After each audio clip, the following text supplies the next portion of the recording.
In today's video, I'm going to teach you how to mark values that differ between column A and column B in Excel. Start by opening Microsoft Excel from the Start menu or from your taskbar.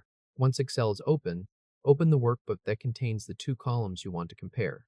We'll begin with a row-by-row comparison, where Excel checks column A against column B on the same row. Click cell A2, which should be the first data cell under your header. Now hold Shift, and while holding it, click cell B11. This selects the full range from A2 through B11. Keep that selection active, and do not click anywhere else. The active cell should still be A2. That matters because the formula rule uses A2 as the starting point, and Excel adjusts the comparison row by row from there. Go to the ribbon and click the Home tab. In the Styles group, click Conditional Formatting. From the menu that opens, click New Rule at the bottom.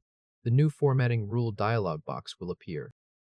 Under Select a Rule Type, click Use a Formula to determine which cells to format. Now click inside the formula box. Type equals. Then type $A2.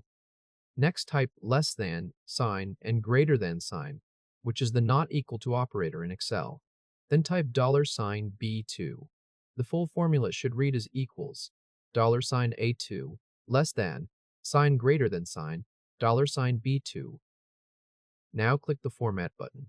The Format Cells dialog box opens. Click the Fill tab. Choose the highlight color you want to use, such as a light red or yellow. After selecting the fill color, click OK to close the Format Cells dialog box. Then click OK again to close the New Formatting Rule dialog box. Look at columns A and B. Every row where the value in column A does not match the value in column B on that same row is now highlighted in both columns. Rows where the two values match remain unhighlighted. Now let's go through the second method, which uses Excel's built-in rule to find unique values across both columns. If you just recorded or followed the first method, you'll need to clear the previous rule first.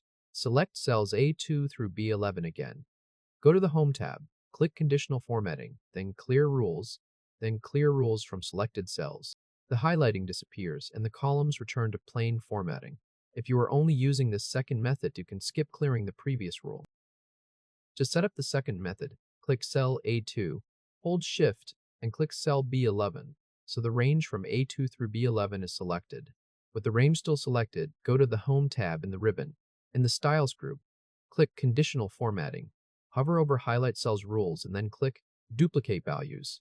The Duplicate Values dialog box opens. In the first dropdown, click Duplicate and change it to Unique. This tells Excel to highlight values that appear only once within the selected range. In the second dropdown, choose the format preset you want to apply, such as light red fill with dark red text. Once the rule is set to Unique and the formatting option is selected, click OK. Now look at columns A and B. Any value that appears in only one of the two columns is highlighted. These are the values that differ across the selected range. Values that appear in both columns, even if they are in different rows, stay unhighlighted. If this helped, hit like and subscribe for more quick tutorials. With the row-by-row formula method, every row where column A and column B do not match on the same row is highlighted, while matching rows stay plain. With the unique values method, every value that exists in only one of the two columns is highlighted, while values found in both columns stay plain. Both methods let you quickly see where the two columns differ without adding a helper formula column or checking each row manually.